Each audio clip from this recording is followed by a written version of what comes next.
Telugu young directors ఛానల్కి స్వాగతం సుస్వాగతం.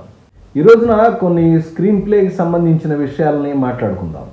మన సబ్స్క్రైబర్లో ఒక ఆయన అడిగారు, సార్ ఇక్కడ స్టోరీ అని, ప్లాట్ అని, ఒక్కోసారి సమ్మరీ అని, ఒక్కోసారి సినాప్సిస్ అని, థీమ్ అని, ఇలా రకరకాల వర్డ్స్ వాడుతుంటారండి. వీటికి క్లారిటీ ఏంటి? ఇంకా కొన్ని కూడా ఉన్నాయి దానిలో. లైన్ అంటే ఏంటి, తర్వాత ప్లాట్ అంటే ఏంటి, ప్లాట్ పాయింట్ ఏంటి, ఇలా రకరకాల వర్డ్స్ ఉన్నాయి కదా, వాటికి కన్ఫ్యూజ్ అయిపోతున్నాం సార్, రకరకాలుగా ఉన్నాయి, బోల్డ్ వర్డ్స్ వాడుతున్నారు, ఏంటి కొంచెం డీటెయిల్గా ఎక్స్ప్లెయిన్ చేయండి అని ఒక కామెంట్ పెట్టాడు ఆయన. ఆ కామెంట్ మీద నేను కొన్ని ఎపిసోడ్లు, ఒక 2 ఎపిసోడ్ చేద్దామని నేను అనుకున్నాను. 2 అయితే 2, ఎన్నైతే అన్నీ చేద్దామని అనిపిస్తుంది. ఎందుకంటే కొన్ని ఇంగ్లీష్ మాటలకి కొన్ని తెలుగు మాటలు ట్రాన్స్లేషన్ ఉంటుంది, ఒక్కోసారి 2 మాటలు ఒకే అర్థం కూడా ఉంటుంది. మనం కన్ఫ్యూజ్ కాకుండా సాధారణంగా వీటి యొక్క అర్థాన్ని తెలుసుకోవడానికి ప్రయత్నించాం. ఈ ఎపిసోడ్ యొక్క ప్రధాన ఉద్దేశం ఏంటంటే కన్ఫ్యూజన్ లేకుండా సింపుల్గా అర్థం చేసుకోవటం. ఇలా సింపుల్గా అర్థం చేసుకునే అంశంలో నేను కొన్ని చాలా సాధారణమైన కామన్గా ఉండే చిన్న చిన్న ఎగ్జాంపుల్స్ కూడా చెప్తాను. అవి కేవలం మిమ్మల్ని కన్ఫ్యూజ్ చేయకుండా అవగాహన చేయటం కోసం, మీకు అర్థం కావటం కోసం ఉపయోగించినటువంటి ఎగ్జాంపుల్సే కానీ వీటికి అర్థం ఇదా, వీటి డెఫినేషన్ ఇదా అని వెతకపోకండి.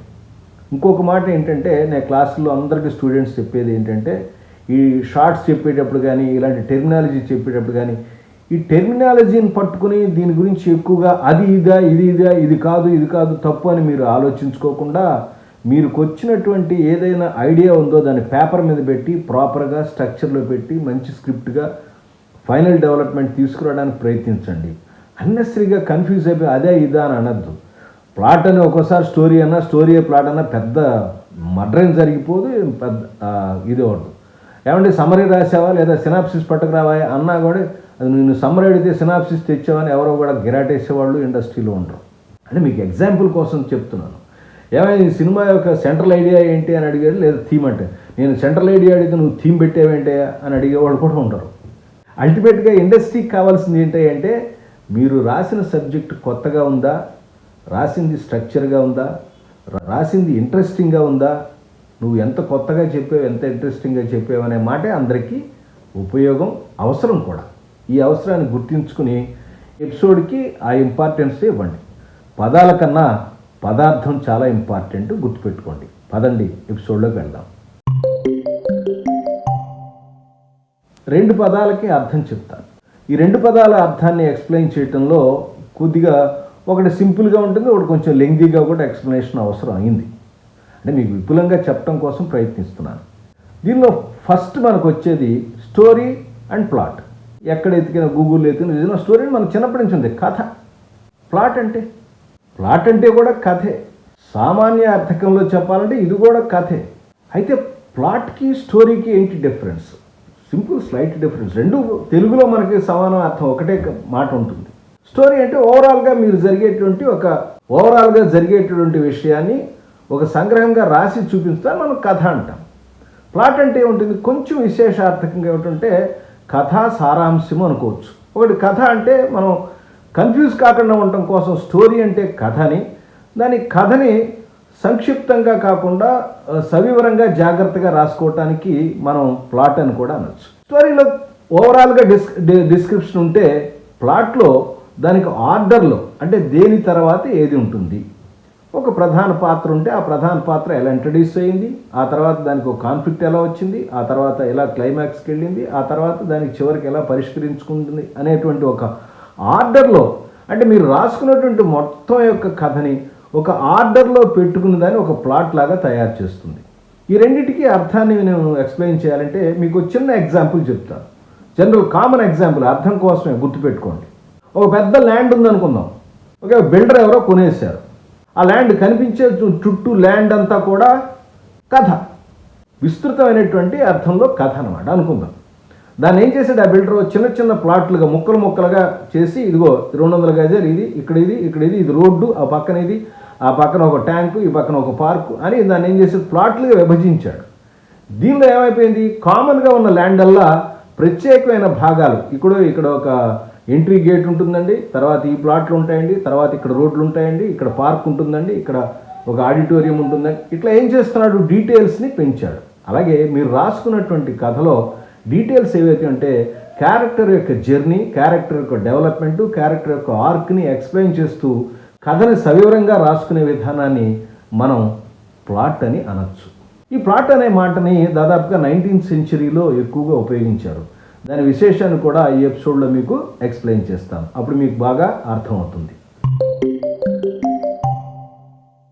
ఈ ప్లాట్ అనే మాట మనకి ఇంగ్లీషు సాహిత్యంలోంచో పదాలు వేరేది ఉండొచ్చు, కానీ దీన్ని ఎక్కువగా ప్రాచుర్యంలోకి తీసుకొచ్చినటువంటి వ్యక్తి మనకి జర్మన్ ఆథర్ ఎవరైతే ఉన్నారో, రచయిత ఎవరైతే ఉన్నారో, మీరు ఇక్కడ స్క్రీన్ మీద పడుతుంది, ఆ నేమ్ చదువుకోండి. గస్టవ్ ఫ్రైటాగ్ అని చదువుతారు. ఆయన ఈ పద్ధతిని ఎక్కడి నుంచి, ఈయన 1863 అంటే 19th సెంచరీలో 1863 ఆ ప్రాంతంలో ఏం చేశాడంటే షేక్స్పియరియన్ డ్రామాలన్నీ కూడా చదివి దాన్ని ఒక స్ట్రక్చర్లో పెట్టాడు. ఈ స్ట్రక్చర్లో ఆయనకు ఒక 5 పాయింట్స్ ఉంటాయి. ఇవి కన్ఫ్యూజ్ కావకండి, అందరూ కూడా ఒక్కొక్కరు ఒక్కొక్క స్ట్రక్చర్ చెప్పారు. ఇది సిడ్ఫీల్డ్ కన్నా ముందు వచ్చినటువంటి స్ట్రక్చర్ అనుకుందాం, సినిమాకి స్ట్రక్చర్ అనుకుందాం, ప్లాట్ స్ట్రక్చర్ లేదా స్టోరీ స్ట్రక్చర్. సింపుల్గా మాట్లాడకుండా ప్లాటు స్టోరీ ఒకటే అర్థంలో అనుకుందాం. ప్లాట్ అనేది కొంచెం డీటెయిల్గా, ఇందాక ఎగ్జాంపుల్ చెప్పానుగా, కొంచెం డీటెయిల్గా ఉంటుంది అని అర్థం. ఆ డీటెయిల్స్ ఏంటో, ఆ 5 పాయింట్లు ఏంటో ఇప్పుడు మనం ఒకసారి చూద్దాం. వాటిలో మొట్టమొదటిది ఎక్స్పోజిషన్, అంటే పరిచయం, పాత్రల యొక్క పరిచయం. సో సినిమాల్లో ఏ ప్రధాన పాత్ర ఉంటుందో అది ఎక్కడ ఉంటుంది, ఏ ఊర్లో ఉంటుంది, ఏం చేస్తుంది అనేది పరిచయం. తర్వాత వచ్చేది సెకండ్ పాయింట్ వచ్చేది రైజింగ్ యాక్షన్. ఒక సిరీస్ ఆఫ్ యాక్షన్ అంటే వరుసగా కొన్ని క్రమంగా ఒక సీన్స్ యాక్షన్స్ జరుగుతుంటే దానివల్ల ఏమవుతుంది, యాక్షన్ రైజ్ అయిపోయి దానికి ఒక కాన్ఫ్లిక్ట్ అనేది ఫామ్ అవుతుంది, ఒక హీరోకి ప్రధాన పాత్రకి ఫామ్ అవుతుంది, రైజింగ్ యాక్షన్ అంటాం. మూడో పాయింట్ వచ్చేసరికి క్లైమాక్స్ అన్నాడు. క్లైమాక్స్ అంటే మనం చిట్ట చివరి అనుకుంటాం, ఈయన ఆర్డర్లో క్లైమాక్స్ అంటే మూడో పాయింట్. నాలుగవది వచ్చేది ఫాలింగ్ యాక్షన్. ఈ 5వ పాయింట్ని డినోన్మెంట్ ఆర్ క్యాటస్ట్రోఫీ అంటారు. ఇదే మనం సింపుల్గా సిడ్ఫీల్డ్ స్క్రీన్ ప్లే స్ట్రక్చర్లో చెప్పాలంటే రిజల్యూషన్. ఈ 5 పాయింట్లు ఉంటాయి.